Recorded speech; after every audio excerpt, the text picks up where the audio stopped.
Les Chinois, là, t'auras gratté les cheveux.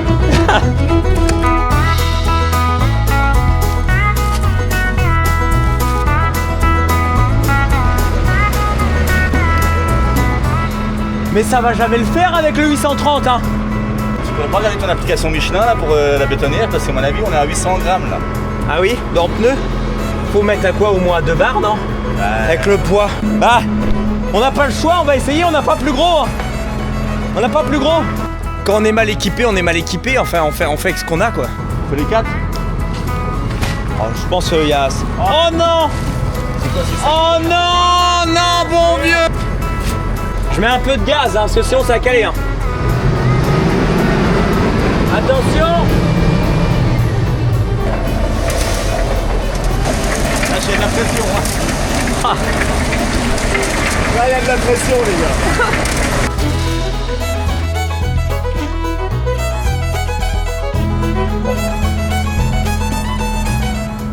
Principal, c'est que ça tienne, c'est du provisoire.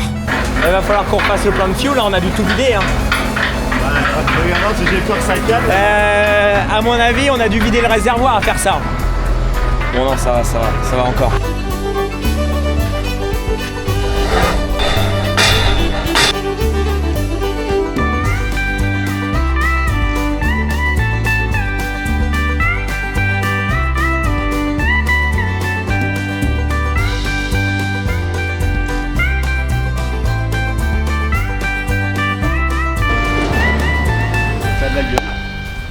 C'est prêt.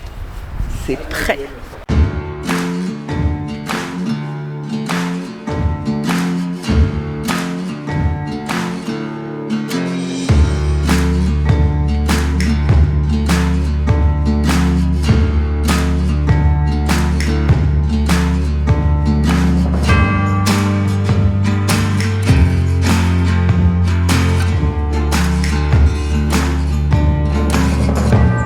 La veste d'Étienne en témoigne.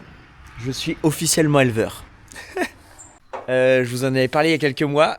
Qu'on était en projet de remettre de l'élevage sur la ferme. Ça y est, 10 bêtes d'arrivée. Qui sont arrivées la semaine dernière déjà. Donc là, je vous en reparle à froid. Mais avant tout ça, je garde ça pour la fin de vidéo en fait. Ouais, je suis un salaud. Avant ça, je vais vous remettre. On a moissonné du maïs chez Gilbert. On a fait tout un tas de boulot. On a repréparé un peu les enclos à vaches, etc. Bah, je vous remets avec tout ça. Et puis on revient en fin de vidéo pour discuter de tout ça. À tout à l'heure.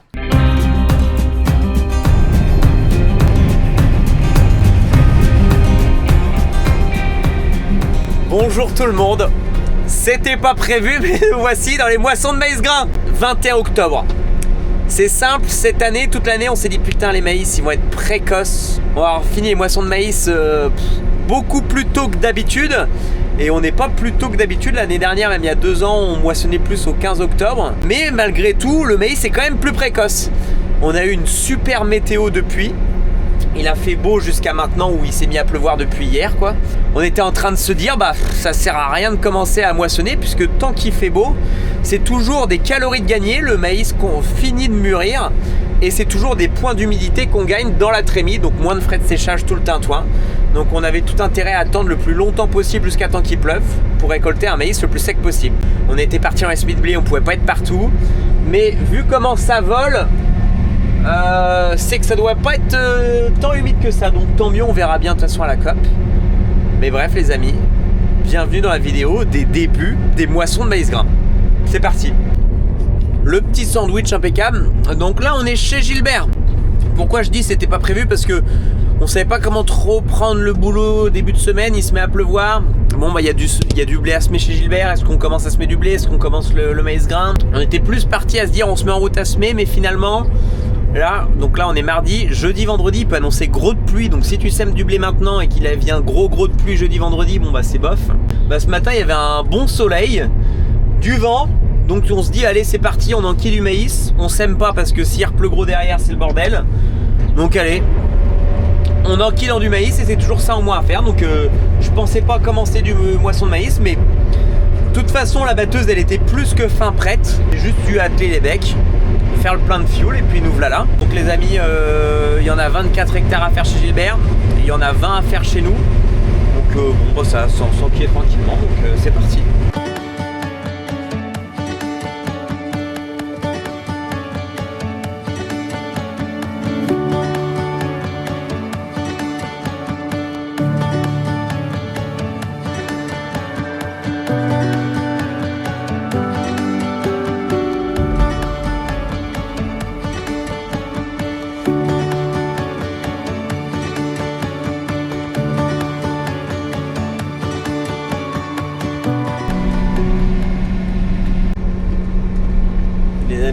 barre.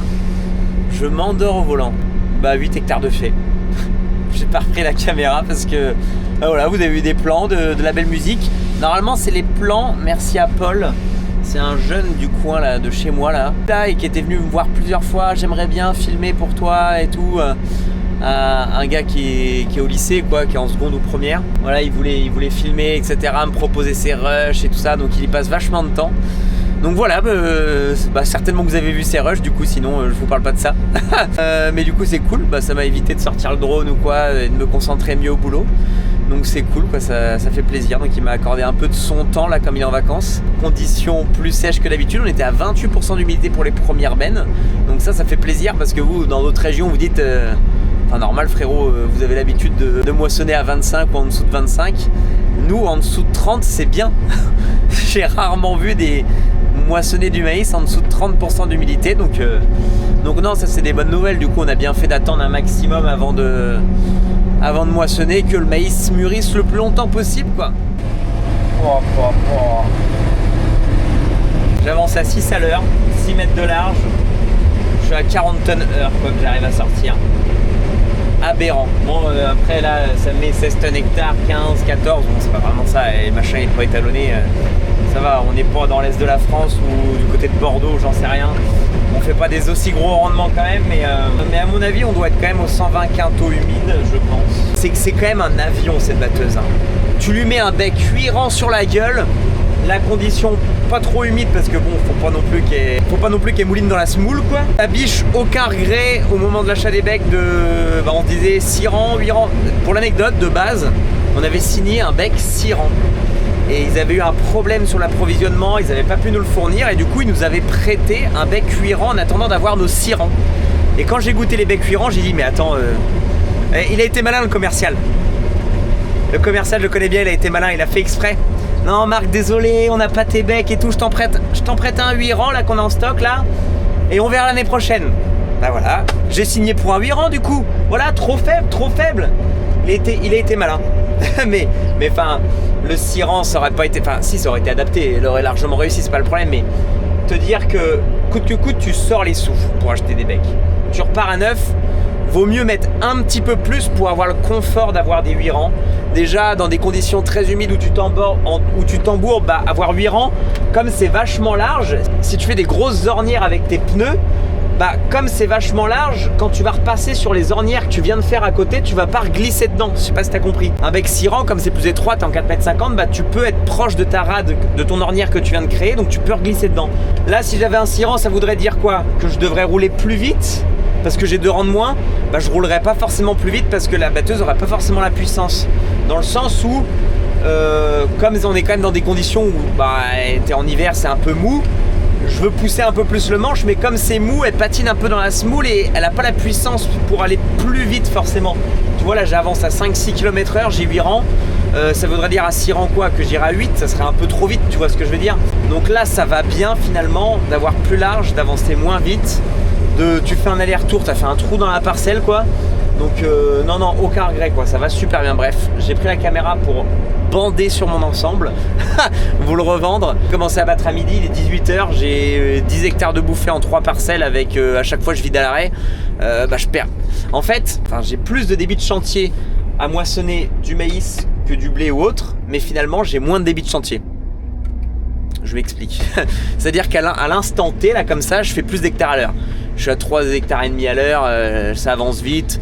Pour changer de champ, je suis plus rapide parce que j'ai pas à décrocher ou raccrocher, mais je perds tout le temps que je gagne, je le perds à vider à l'arrêt. Finalement, on est plein en 2 minutes. Donc déjà, je m'arrête toutes les 2 minutes vider puisque ça crache là-dedans, ça se remplit en 2 secondes. Et du coup, je suis pas efficace quoi. En attendant, je moissonne pas, donc je suis souvent arrêté.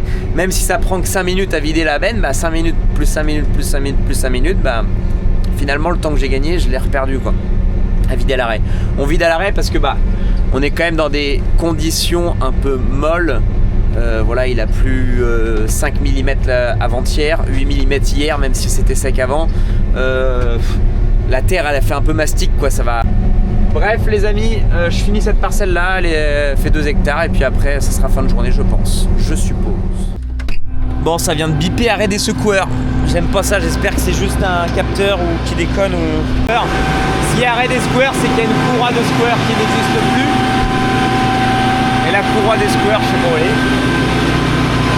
Bon bah ça... Bah c'est ça, regarde. J'ai une courroie qui n'existe plus là. Ah putain. Bon. Il y a le Whiskas pour les chefs difficiles. Bon bah c'était bien la courroie du coup des squares qui avait sauté. Bah elle a sauté, il suffit qu'un trognon soit mal passé ou j'en sais rien. Ou... Ça c'est au maïs, à chaque fois j'ai des courroies qui sautent, je sais pas pourquoi. Celle du convoyeur un coup, deux coups à l'époque. Bon. Olivier avait modifié la poulie tendeuse qui était une poulie lisse qui avait pas de gorge. Et maintenant il a mis une poulie avec des gorges, donc j'ai plus jamais été embêté. Et là ici la poulie tendeuse, eh bah, c'est une poulie qui n'a pas de gorge. Donc pareil que l'ancienne poulie tendeuse du convoyeur. Donc quand elles n'ont pas de gorge, ça a vite fait de glisser la courroie finalement. Il suffit qu'il y ait un petit débris ou un truc comme ça. Donc bon, on redémarre. Il me reste plus grand chose, mais on finit. Et puis le 19h14, ça y est, il fait nuit maintenant. Ça y est, c'est l'hiver. Et puis ce week-end, changement d'heure ce week-end. Ah bah alors là, ça va être fini. Ça va être fini, terminé. Et on allume les phares. Pas grave, mais c'est sûr. Putain, voilà. J'étais pas encore trop rodé du visage, mais ça y est, je suis brodé à l'intérieur de la machine. Putain, bah, je vous ai pas filmé, j'ai pas tenu la caméra, j'étais concentré, tout ça, je suis désolé. Mais parfait.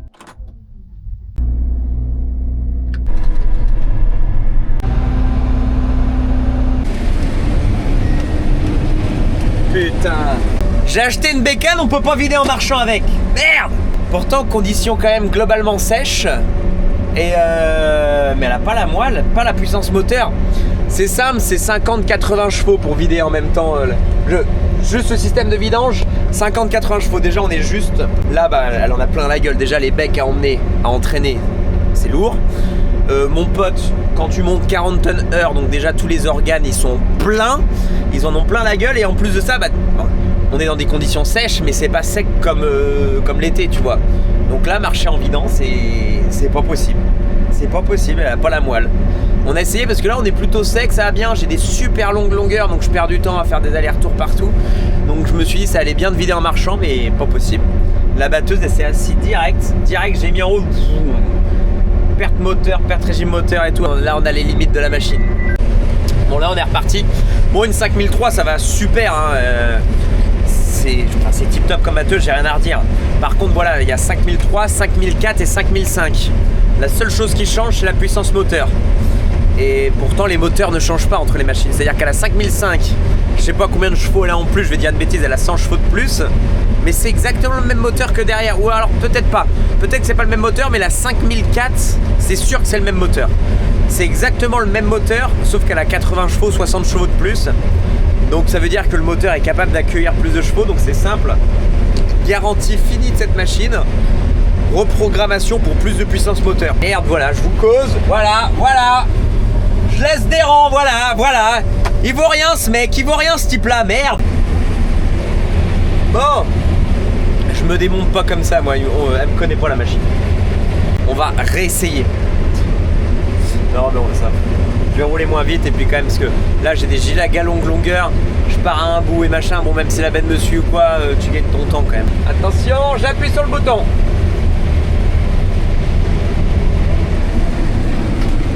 Et là 98, 101, 103, allez hop, ça vit dans tous les sens. 3 km/h ça y va, mais vous entendrez pas, vous pouvez pas entendre qu'il y a tout le brouhaha des becs avec le maïs, mais on l'entend. Ah ouais. Et Queen. Le bon vieux, ça va déborder, bon vieux.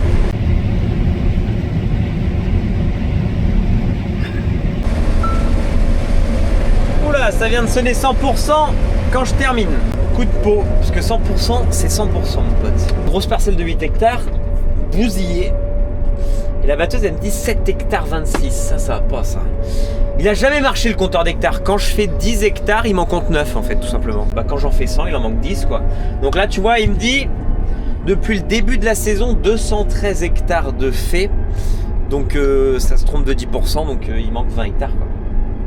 Donc j'ai plus de 230 hectares de fait normalement depuis le début de la saison. Bon bah les largeurs de coupe sont bien enregistrées, enfin je fais tout ce qu'il faut, mais à mon avis il faut recalibrer le tour de roue en fonction du pneu que tu as, le diamètre de la roue n'est pas pareil. Et du coup, lui en fait il compte les tours de roue, la batteuse, pour faire l'avancement en compteur d'hectares. Tu vois là il me dit que j'avance à 9 km/h, mais ça se trouve je vais plus vite ou moins vite. Enfin, et puis après il nous reste deux petites parcelles quoi. Il nous reste en tout 4 hectares au pied de la ferme de Gilbert quoi. Donc bon, ça va vite être fini. 13h25 qu'il est là.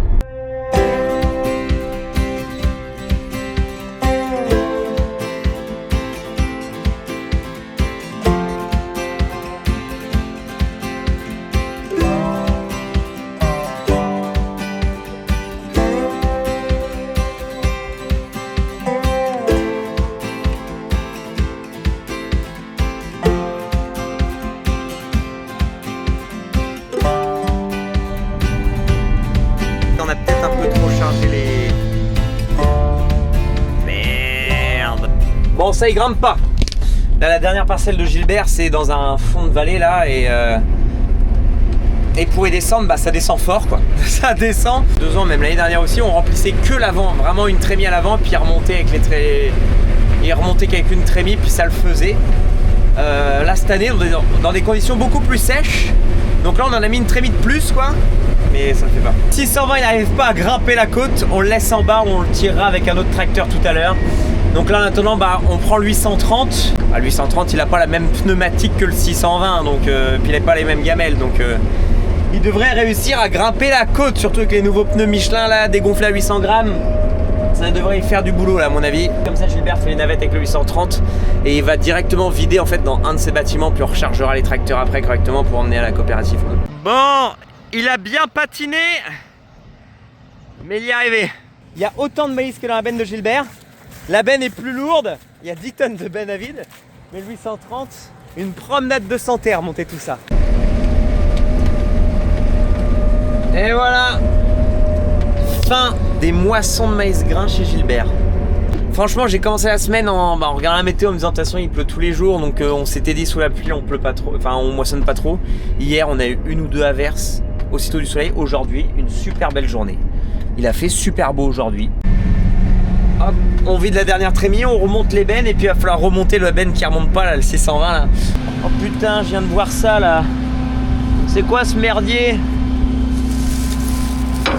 Un gros circlipse avec rondelle qui a disparu. Et je vois quand je replie le bec, ça a envie de se barrer.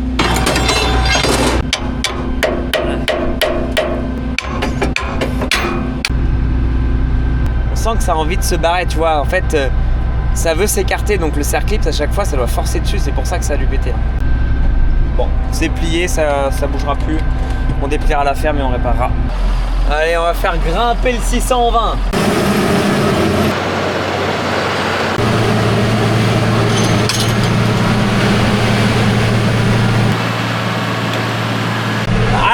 Fais grimper là le salaud.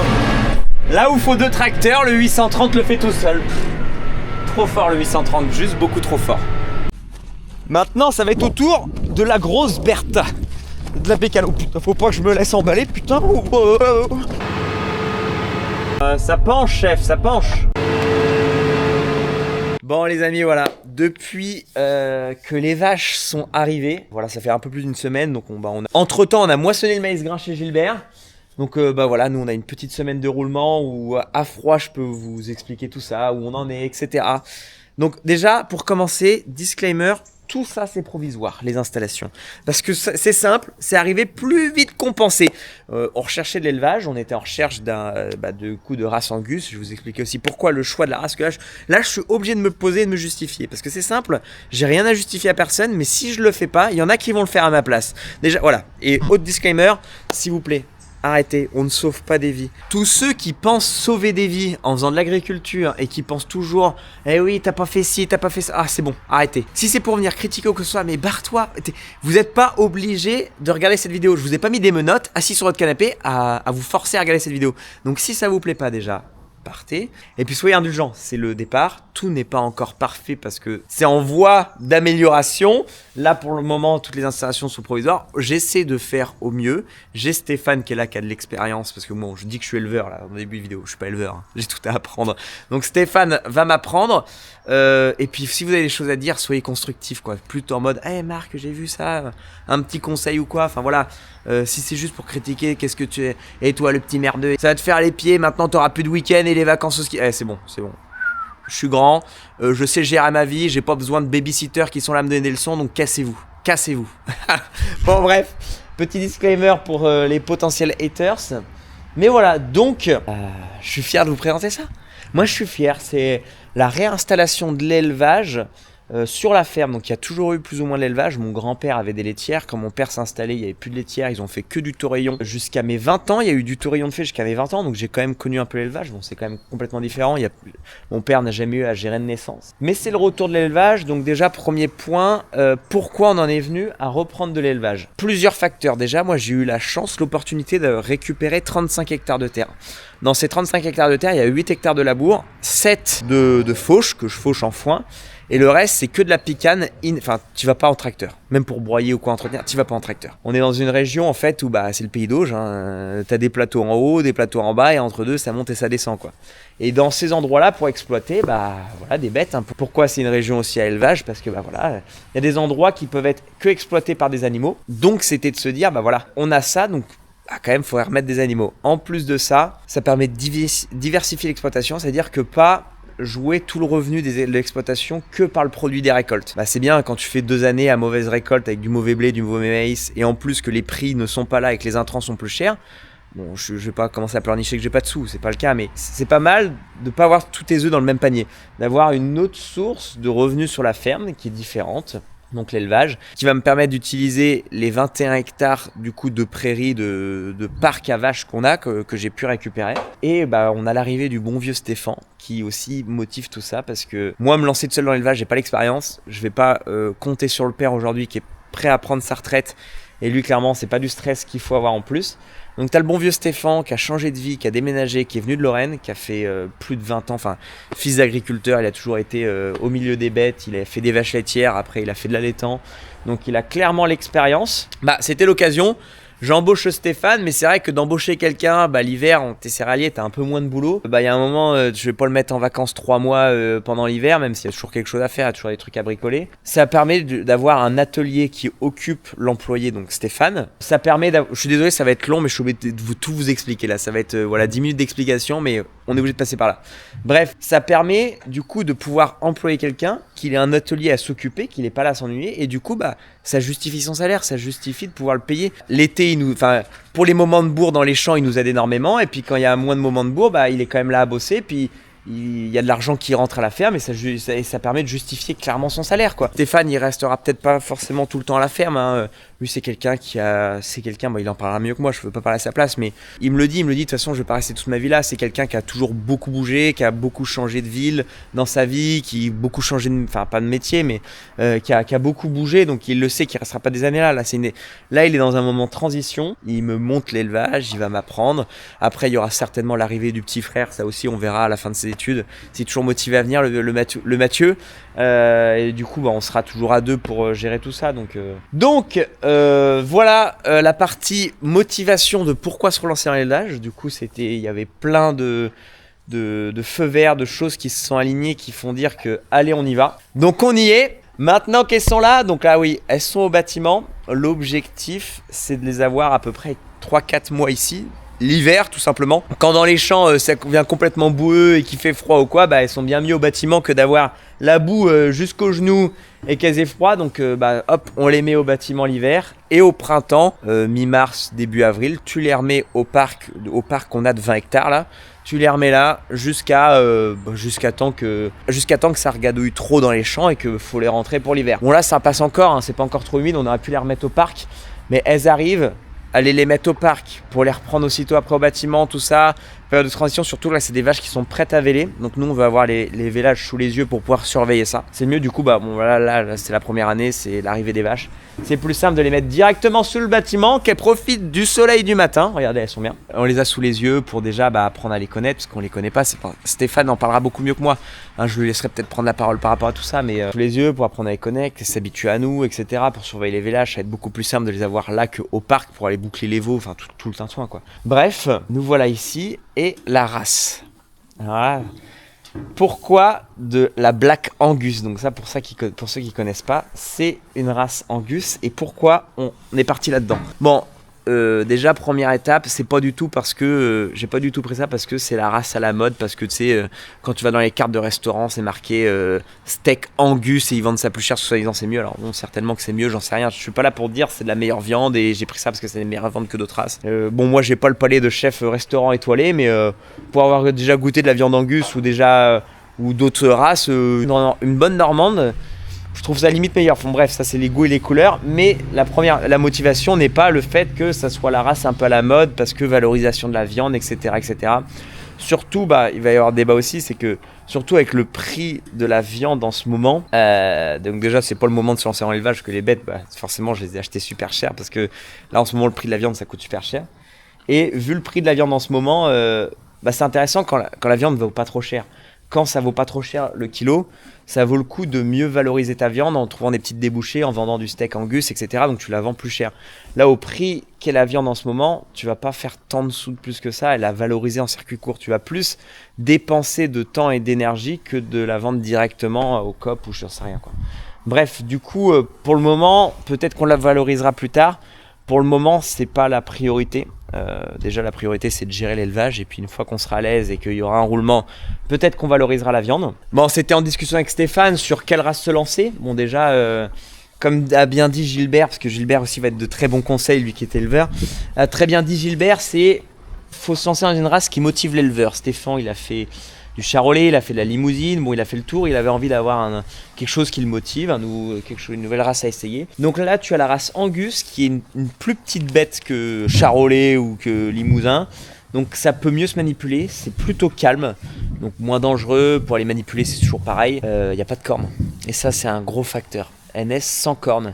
Donc déjà tu n'as pas à écorner les bêtes, qui est un boulot quand même qui est une corvée, hein. C'est clairement nous on a écorné du tourillon ici à l'époque, le boulot quoi, c'est... Enfin bref, vous savez hein, les éleveurs. Donc là sans cornes déjà du coup elles sont moins agressives, plus calmes, elles risquent pas de se blesser entre elles, il n'y a pas à écorner, donc ça y joue énormément. Et du coup qui dit petite bête aussi dit niveau taille, comme c'est une plus petite bête en théorie, et bon c'est ce que disent tous ceux qui font un peu de l'angus, c'est que ça vèle bien niveau vélage quoi. C'est pas comme quand charolais c'est des gros veaux, tu vois, c'est des gros veaux, donc parfois ça se passe mal, donc la véleuse machin, ça peut être compliqué, peut y avoir des complications, même comme c'est des gros veaux parfois, Stéphane en parle mieux, mais pour aller téter ils ont du mal à les téter, donc t'es obligé de leur montrer, à aller téter leur mère, tout ça, donc ça peut être un peu compliqué. Donc là la race Angus c'est vraiment une question de facilité, de se faciliter un peu plus la vie, parce que c'est une race qui est censée être un peu plus facile à s'occuper que d'autres, et peut y avoir dans l'avenir l'option valorisation. Voilà le pourquoi du comment de cette race,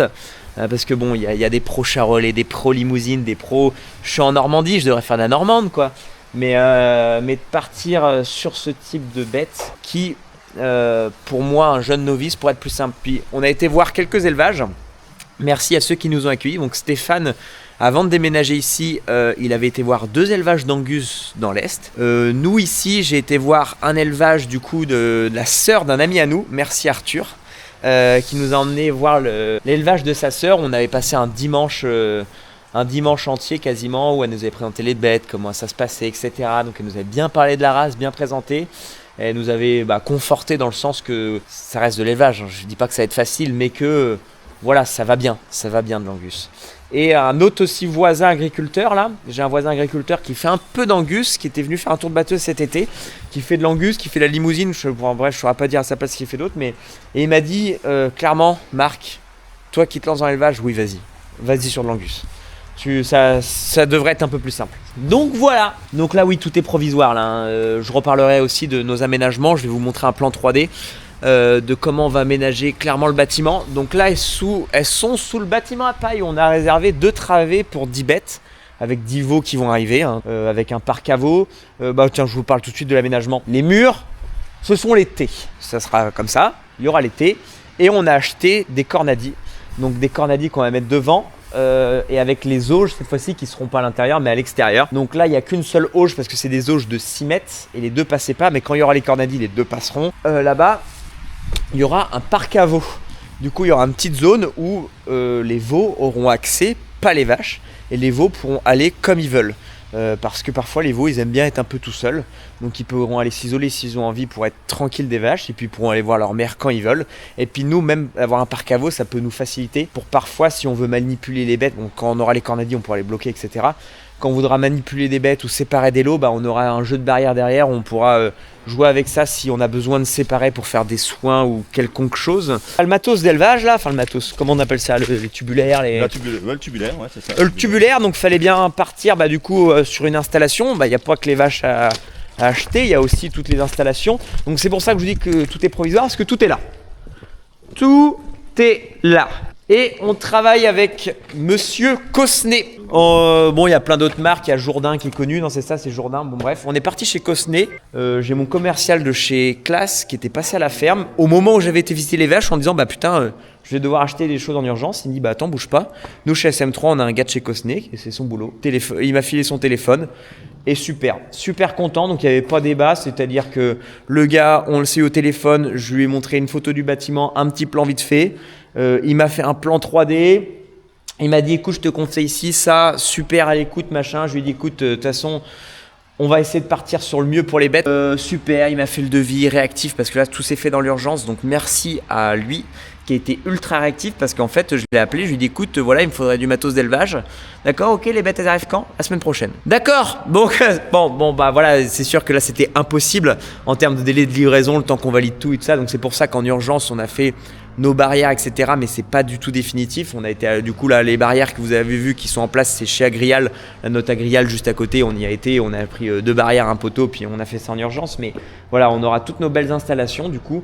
Merci à Cosnet qui ont été réactifs, sympas. C'est pareil, en attendant on a un bac à eau, mais après il y aura les abreuvoirs comme ça scellés, à niveau constant, donc un grand pour les vaches et un petit qui sera dans le parc à veaux du coup pour les veaux s'ils ont envie. 15 jours en fait, entre le moment où on a commandé et où c'est arrivé 15 jours. 15 jours. Donc ça veut dire que voilà, ça sort de l'usine de Galva, donc c'est vraiment, ouais. Ils ont vraiment été efficaces. Quoi. Ah ouais, non, trop bien. Là on a des barrières spéciales passage à veaux, vous voyez, ça se rétracte à ce passage là où il n'y a que le veau qui peut passer et pas les mères, donc si le veau veut s'isoler là dans notre parc à veaux, enfin bref.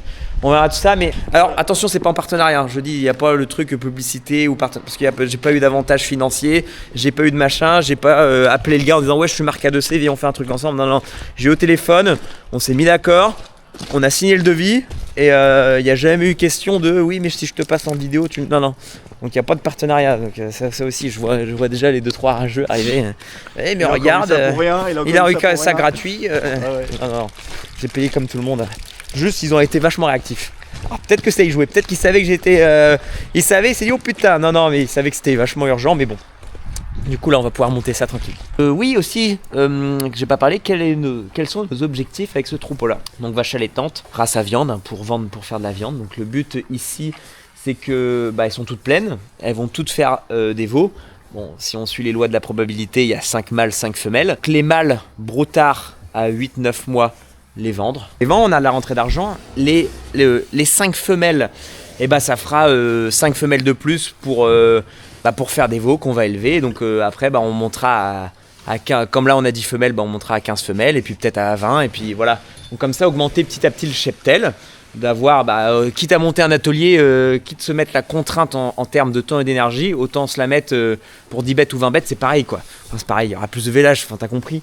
Mais du coup, autant y aller. J'ai le bon vieux qui vient d'arriver, qui va pouvoir prendre la parole en tant qu'éleveur. Mon bon vieux. Ouais.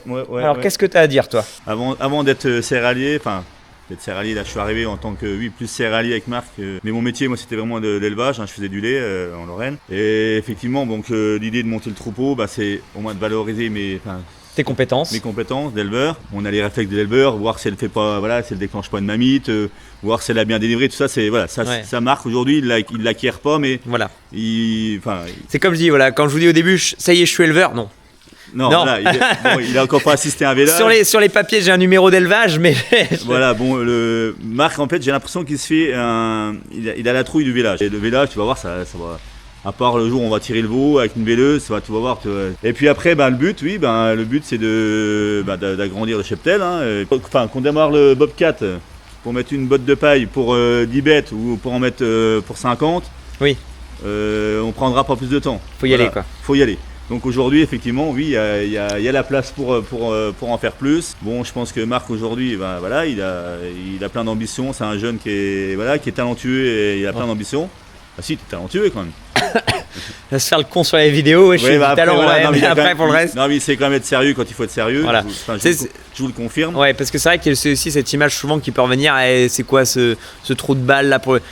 Parfois, il y en a ils font de l'agriculture. Vous êtes trop premier degré quand je fais des vidéos. En mode, c'est quoi, ça montre quoi de l'agriculture. Donc je pense que quand même, je montre pas de mauvaises choses. Ça donne, je pense, globalement une bonne image, mais bon voilà, c'est pas le personnage, je suis pas faux avec vous dans la vidéo, mais tu vois, c'est mon côté tout fou que j'ai avec vous. Mais je sais être chef d'entreprise et très sérieux quand il faut, et même ça fait râler Stéphane. Je fais râler Stéphane parce que je suis très comme ça. On monte là, voilà, ça faut qu'il y ait le niveau partout, je pose le niveau partout, et attends, t'es sûr, et le cordeau partout, enfin voilà. Non mais voilà, en fait Marc, je suis comme ça. Oui, c'est comme ça. Mais comme je vous expliquais, nous, le matin, on avait nos vaches à traire, on fourrageait et on partait semer. On n'était pas à 4 pattes avec le réglé en train de regarder si notre grain de blé était à 3 ou 4 cm. On l'avait réglé la veille et on y allait, quoi. Hop, on remplissait. Bon, après, je dis pas qu'on faisait du mauvais boulot, mais on était moins à cheval, quoi. On avait moins le temps de se. Faut y aller, quoi, c'est sûr. D'être focus sur notre semis. Bon, on y arrivait, hein. Enfin, on faisait du bon boulot aussi, hein, les éleveurs, faut pas croire. Hein. Donc aujourd'hui, moi, je suis content de retrouver un peu d'élevage parce que. Je t'ai déjà dit, faire des allers-retours avec l'autoguidage, après ça me plaît, mais aujourd'hui ça diversifie mon boulot. Et puis c'est notre projet, quoi. Et puis c'est pas mal. On va l'amener comme il faut. Et puis on fera partager notre passion, tous les jours, toutes les semaines, quoi. Et du coup, maintenant les questions que ça va se poser. Qui vont se poser. Donc bon, j'avais dit qu'ils seraient à l'herbe, à la pâture 8 mois de l'année, quoi. Ouais, donc elles vont se démerder, elles auront de la bouffe, de l'eau, la prairie. Et là, qu'est-ce qu'on leur donne à bouffer? Aujourd'hui la ration chez Marc, vous voyez, il y a eu foin. Bon, le but ce serait quand même faire un peu d'enrubané, parce que pour des vaches fraîches, des fraîches vélées, il faut quand même qu'il y ait un peu de lait pour les veaux. Donc au foin, le foin ça reste du foin. Bon, même s'il est de qualité, il faut une jeune herbe riche en azote. Donc on va complémenter aujourd'hui avec les produits de la ferme. Donc c'est-à-dire du maïs grain qu'on a là, on a de l'orge. On pourrait même apporter des protéines avec les févroles, qu'on avait soulevé le problème. On rajoutait un peu de minéraux, c'est-à-dire on recrée, on appelle ça une petite VL18, quoi. On met ça à 1 kg par bête. À savoir que c'est des bêtes qui n'ont pas besoin d'être trop grasses non plus. Pour le vélage, ça ne sert à rien d'avoir une bête grasse parce qu'après, elle a du mal à faire son veau. D'accord, ok. Mais après la suite, c'est ça. Et puis les broutards, pareil. Les futurs broutards, pareil, les mener comme ça, quoi. Ouais. Mais le but, une petite ration d'enrubané. D'avoir une ration fermière. Donc il y a Charlotte, la fille de Gilbert. Vous vous rappelez les vidéos avec Charlotte où on allait traire les vaches, tout ça. Charlotte, aujourd'hui, elle est plus sur la ferme. Elle bosse du coup chez des Deux-N. Et son boulot, justement, c'est d'aller dans les fermes et de faire des rations de vaches, de vendre de l'aliment, des choses comme ça. Et du coup, elle m'a dit qu'elle passera à la ferme et qu'elle va nous préparer une petite ration fermière. Là, voilà, comme dit Stéphane, on a du blé, du maïs sec et de l'orge fourragère. Donc, va nous préparer une petite ration fermière comme ça, en nous vendant des petits compléments à la rigueur. Là, pour le moment, du coup, on est au foin. Et dans une vidéo précédente, on avait broyé du maïs, donc il nous restait 2 bigs. Donc, vous voyez, là, j'ai de la farine de maïs. Donc là, on en donne un petit peu, là, un seau le matin. Un petit saut le matin histoire d'eux, que ça soit un peu bien pour elles, mais bon voilà, quand elles vont véler et qu'il y aura du lait à faire. Et puis après, tu as expliqué qu'il y aurait les cornadis, donc le but c'est quand même de les nourrir aux cornadis. Tous les jours elles viennent, elles se bloquent, faut les bloquer de temps en temps, faut les bloquer quand même tous les jours, qu'elles aient l'habitude d'être bloquées. Le jour on veut vraiment les bloquer pour les manipuler, qu'ils ne soient pas stressés. Les tondre, couper les queues, les inséminer parce que en fait tu as expliqué. Voilà, alors ça j'ai pas expliqué. Alors oui, on n'a pas de taureau, je te laisse y aller. Voilà, il n'y a pas de taureau. Après, pour 10 bêtes, c'est compliqué d'avoir un taureau. Enfin, c'est pas compliqué, mais Voilà, dans un premier temps, il n'y a pas de taureau, donc on va insémination artificielle. Bon, à savoir que ces races-là, on a du mal à détecter les chaleurs. D'accord. Bon, l'éleveur à qui on a acheté les bêtes, il m'a clairement dit, c'est mieux d'isoler, de bloquer les veaux de temps en temps, comme ça, elle déclenche mieux les chaleurs.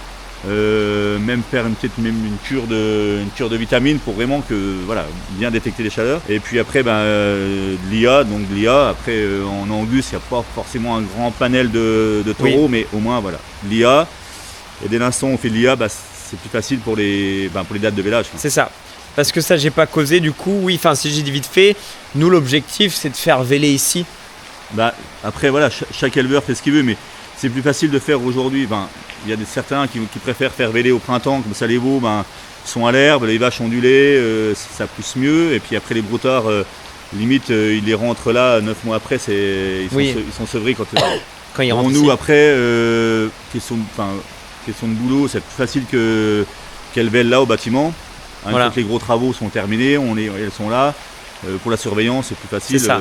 On n'est pas en pleine moisson à gérer du vélage. Donc là, c'est le moment où je vais finir de moissonner mon maïs grain la semaine prochaine. On peut s'occuper du vélage. Et après, comme elles sont cyclées aujourd'hui, elles sont cyclées. Oui. Aujourd'hui, c'est des bêtes qui vèlent là, à partir de là, donc octobre sur une période de octobre jusqu'à janvier. Janvier, quoi. Donc on ne peut pas décycler des bêtes comme ça. Elles vont véler au printemps. Donc elles ont le cycle en fait finalement qu'on voulait déjà plus ou moins, donc c'est pas mal. Donc oui, on a parlé vite fait qu'on n'a pas encore tous nos cornadis en place, etc. parce que ça a été plus vite qu'on ne pensait.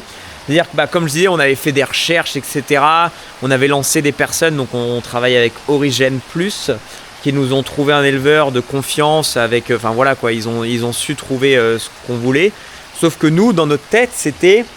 on n'avait pas anticipé dans notre tête, on se disait ils vont trouver un élevage, ils nous ont emmenés aller voir l'élevage, on a été voir les bêtes avant, et du coup nous on pensait que dans ce cas-là, que l'éleveur allait nous dire j'ai ces vaches là à vendre, mais à vendre dans 1 ou 2 mois quoi. Sauf que là c'était c'est tout de suite. Et du coup c'était une très belle opportunité, bel élevage, j'ai un gars de confiance, donc on s'est dit oui. Donc on est rentré de la visite, on a pris le télescope, on a bougé la paille, on a amené l'été, on a beaucoup bossé quand même. Entre deux semis la semaine dernière, ma vidéo de la semaine dernière où on se met du blé de ça, en fait entre deux on faisait ça, j'ai filmé tu vois. Entre deux on faisait ça, même la semaine d'avant, on a bossé dessus. Ça y est, on est dedans et puis ça va rouler quoi. Ça va rouler, la surveillance, guetter, surveiller que le veau peut-être bien, que la mère n'est pas de, comme vous dites, c'est de la mamite, qu'elle délivre bien et puis surtout qu'il n'y ait pas de diarrhée sur les veaux. Donc je répète ce qu'on dit, ici on n'est pas là pour sauver des vies, si en l'occurrence il y a des vies en jeu, on est avec du vivant réel là. Mais arrêtez de prendre l'agriculture au premier degré. Si tout n'est pas parfait parce que l'installation n'est pas encore définitive, on y bosse. Elles sont quand même globalement bien. Je pense qu'elles sont pas malheureuses. De toute façon, une vache aujourd'hui, regarde, elle a de l'eau, elle a du foin de qualité, on leur donne du maïs. Voilà. On parle de bien-être animal, je pense qu'elles ont largement la place dans le bâtiment au niveau métré par vache, elles ont c'est spacieux. Elles ont de la place. La litière, il y aura ce qu'il faut, il y a du stock de paille. Donc aujourd'hui on parle de bien-être, là c'est du bien-être. Donc c'est ça. Donc si c'est pour venir critiquer, ça sert à rien. Mais si vous avez des trucs constructifs à dire en commentaire, n'hésitez pas. 2-3 petits conseils, mais sans ça vous inquiétez pas. On a essayé de penser à tout, on se fait conseiller. Les commentaires des fois, les commentaires vous pétez les couilles. Moi je réagis parce que je lis les commentaires. Et effectivement des fois, vous poussez vraiment le bouchon un peu trop loin. Mais il y en a, moi, je serais curieux d'aller voir comme dans vos fermes comment ça se passe. Parce que vous savez pas régler la charrue, moi machin. Bon les gars, mettez-vous à notre place, des fois, moi je suis pas devin, je sais pas. On sait pas tout, on apprend, tous les jours on apprend. Et puis, mais bon. Les commentaires, soyez... il y en a premier degré, du premier coup. Tu écoutes du premier coup, ils auraient appelé la machine, ça aurait été du premier coup. Moi, je dois boire avec des pneus de machin, moi ça marche. Il faut que tu règles ton premier corps, il faut que tu règles ton 3 points. On l'a fait tout ça. On a fait tous les réglages possibles. Non, pour revenir, de quoi on parle par rapport à la vidéo la semaine dernière au labour. On l'a déjà fait de labour avec le 830 en pneu de 650 et on a fait du très beau labour avec.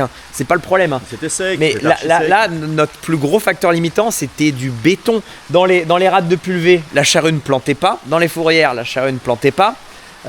C'était trop sec, c'était pas forcément. Quand j'ai passé le combi pro, j'ai pété 2 boulons. Ah, de sécu? Ouais. Ah ouais. Donc ça veut dire que c'était vraiment sec quoi. Ah ouais, non, c'était pas les conditions optimales pour faire de la charrue. Bon, on a fait de la charrue pour la raison que je vous l'ai dit, c'était d'enfouir quand même les graines de mauvaises herbes. On n'était pas là pour faire un boulot nickel. Enfin, le but c'est quand même de faire un boulot nickel. Mais bref, ceux qui sont là en train de sauver des vies en réglant un outil de déchômage, vous cassez les couilles. On sauve pas des vies ici. Non, mais en j'ai déchômant. l'impression qu'aujourd'hui on est en train de justifier par rapport aux commentaires des gens. Mais merde. Bah oui, c'est ce que je dis en vidéo en fait. Il y en a plein, ils disent putain, en fait on est parti en podcast là, en cette fin de vidéo. Bon, c'est un petit moment parler avec vous. C'est ce que je disais, c'est que il y en a plein, ils disent Marc, ils nous défendent, t'as pas à te justifier, tu fais les choses, t'as tes raisons ou quoi. Donc je suis d'accord, on n'a pas justifié, mais le problème c'est que si on se justifie pas, si on n'explique pas les choses, les gens vont le faire à notre place. Ouais, ils vont prendre la parole à notre place, ils vont dire bah regarde, ils le font mal, que si on justifie tout et qu'on explique tous les tenants et pourquoi on fait ci, pourquoi les vaches et pourquoi les angus et machin, si on a tout expliqué, vous serez en mode bon bah ok, même ça se trouve là il y a des sujets que j'ai pas forcément abordés là parce que là c'est quand même un gros nouveau truc. J'ai essayé de tout dire, le contexte ou quoi, ça se trouve il y a 2-3 petits détails que je vous ai pas mis et il y en a 2-3 qui vont arriver en commentaire, ah oui mais regarde il a pas parlé de ça, mais du coup comment il va faire, c'est n'importe quoi. Non ouais, c'est bon. Non, le pire, moi je sais pas comment ils font, ils arrivent à aller voir des scènes. Comme là, il y en a un qui a vu qu'il y avait du rouge sur le mètre, alors du sang, je sais pas. Quand tu. Ah oui. Waouh, mais je dis comment ils arrivent, ils doivent faire de l'arrêt image par image. Bon là, je sais pas, ils vont dire quoi? Ah bah t'as vu la 2947, oh t'as pas tondu, elle a de la paille sous le dos. Ou, Ouais, non, mais il y aura des trucs comme ça. On a c'est pour ça. clean, hein, je veux dire, je pense que des boucles, ça va falloir que dès qu'il y a une bête qui va perdre une boucle, on la recommande direct au GDS pour. Voilà. Ah bah oui. Ça, tu vas voir, ils vont être là. Là, il manque une boucle. Oh là, attention, Marc. Il manque une boucle, tu vas te faire tirer les oreilles. Bon bah c'est sûr que du fait de faire des vidéos, c'est normal que je dois pas faire n'importe quoi.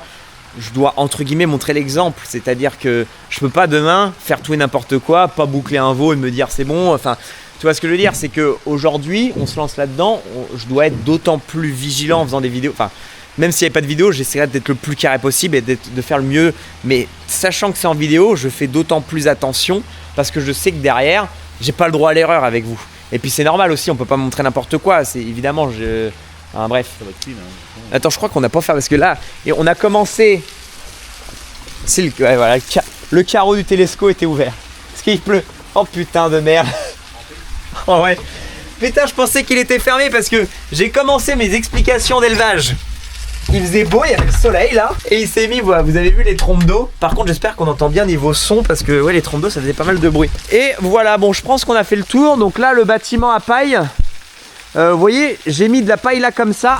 Donc c'est un bâtiment qui peut ne pas forcément être bien exposé. Hein, on est exposé un peu vent, pluie qui peut rentrer comme ça. Donc là, d'avoir mis la paille là, ça coupe tout le vent. Donc là, elles sont bien à l'abri. Elles sont coupées du vent. De mettre en retrait, donc les cornadis seront à peu près là.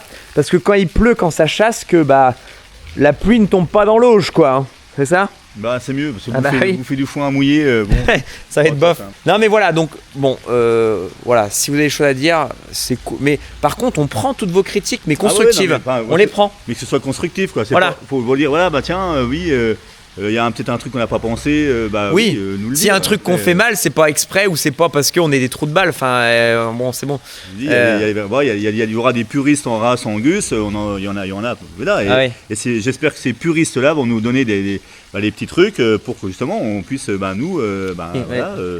transmettre. Mais on prend beaucoup de pincettes et puis voilà, je préfère une fois pour toutes mettre tout le contexte, ça évite que je me répète dans chaque vidéo en disant ah oui mais si on fait ci c'est pour ça. Voilà, la vidéo de la semaine prochaine c'est vous aurez toute la semaine prochaine où on monte les poteaux pour les veaux, on met en place les cornadis, enfin bref, on bouge l'été, enfin on renaît là à rebosser où il y aura peut-être des vélages aussi parce que ça devrait pas tarder. On reviendra de ça, je vais pas me répéter dans chaque vidéo, c'est pour ça que je préfère faire cette grosse mise au point ici où je vous explique les choses une bonne fois pour toutes et c'est vrai, voilà, on manipule du vivant. C'est pas comme si t'as mal planté ton grain de blé, bah et que t'as ton blé qui a pas semé, bah t'es juste, voilà, c'est de ma faute, t'es un trou de balle, c'est pas grave, y a pas mort d'homme. Là c'est sûr que c'est du vivant, donc oui, on doit être plus tatillon, mais soyez indulgents. J'espère qu'ils vont pas dans les commentaires, oh c'était trop long tes explications. Non. On veut plus de technique, machin. Non, là c'est parti. Non mais là, de toute façon, ils savent, ceux qui sont là jusqu'ici, ils savent que de toute façon. Présentation de cet atelier, j'allais pas passer une minute. Ah bah voilà, on a de l'élevage, j'ai terminé. Non, là, comme je vous l'ai dit, j'étais obligé une fois dans cette vidéo-là, poser, expliquer tout, le pourquoi du comment. Et puis après, au fil des vidéos, j'aurai pas à me répéter. Et j'expliquerai les évolutions, les machins. On présentera les nouveaux-nés. Les nouveaux-nés, les veaux à boucler. Et puis toute la paperasse ouais. aussi. Parce que ça, il y en a de la paperasse, hein, putain. Mais ça va, je m'attendais à pire. Mais il y en a quand même. Le truc qui me fait le plus chier aujourd'hui, en tant qu'agriculteur, c'est la charge mentale de papier. C'est un truc, ça te bouffe de l'intérieur, quoi. Tu t'en as la boule au ventre le matin, tu te réveilles en pleine nuit à 3h du mat, tu travailles un peu, tu dis ah putain merde, c'est vrai, j'ai oublié de renvoyer tel papier, oh putain, puis du coup tu commences à y penser, puis du coup tu te rendors pas aussitôt, puis tu dors mal, puis c'est le matin t'es crevé et puis voilà, c'est vraiment l'enfer, juste ça. Mais sinon ça va les amis, on est là pour vous divertir et montrer les bonnes choses, mais il faut le dire aussi donc dans le contexte de l'élevage de manière générale en France, c'est vrai qu'il y a un contexte sanitaire qui est un peu stressant. C'est vrai qu'en ce moment, il y a la FCO, il y a la DNC, bon bref, il y a des maladies, il y a un contexte sanitaire qui est assez tendu.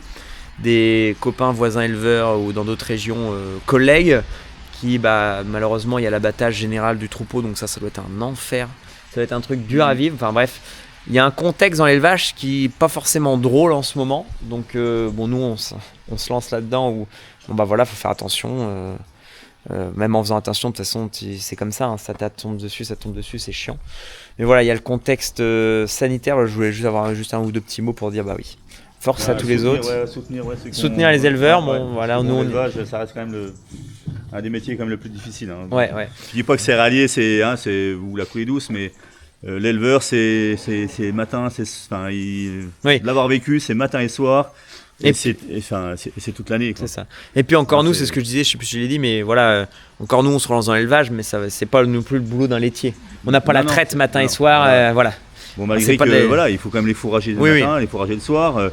Après, une fois qu'elles vont à l'herbe, effectivement, il y aura moins de surveillance parce que là, il n'y aura pas de vélage déjà quand elles seront à l'herbe. Toutes les vaches seront vélées, il n'y aura pas à aller à fourager, il y aura de l'herbe, enfin voilà quoi, il y aura plus. Mais surveiller qu'il n'y ait pas une qui boite, qu'elle n'ait pas été piquée par une mouche, qu'elle n'ait pas un œil rempli, une boiterie, enfin tout ça, ça reste quand même de la surveillance. Oui, tout à fait. Force à tous les autres, et puis c'est un contexte aussi économique où ça nous a coûté la peau des couilles, c'est pas le moment de se lancer dedans, mais faut y aller quoi, faut y aller.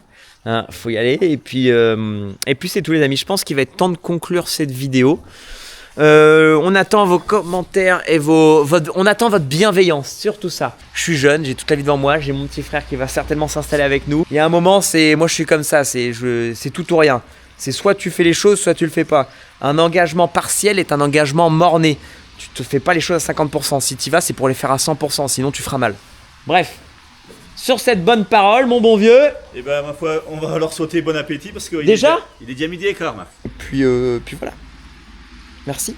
Et à la prochaine.